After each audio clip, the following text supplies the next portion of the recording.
Super kaayo ka relaxing place kay ning among naistihan sa One Lecture Tower sa Davao City pag-attend namo sa WLS last October 25 and 26. Oo, look at this is the ambience sa among room. Muna siya ang sala and mapuni siya ang among lutuanan.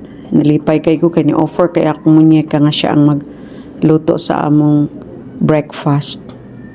This is Ma'am Nining and excited kay siya nga mag-scramble egg na siya. Okay, and this is Sir June. Bago tawning mata sa Sir June diri.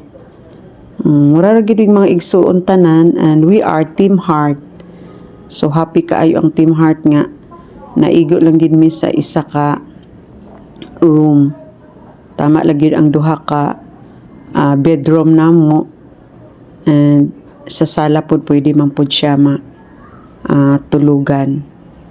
And mao ni siya ang akong munyeka, nagluto-luto na gid siya. So happy ka ita aning inahan nga magluto di atong anak no. May ma-offer gid nga magluto, dili magtinapulan nga magpa-serve lang kintahay siya. Siya gid ang nagluto. This is the room of Sir June ug sa akong munyeka. Ilaning room. Nya mo po niya mong room sa mga ladies. Yan. Okay, si Ate Salud ready na siya for shower na siya.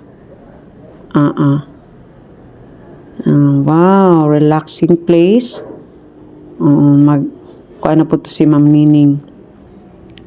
Si Ma'am Floor nag-charge siya. And this is our home, away from home. And may munyeka, McNenry. And look at si Sir June, nag-roam around.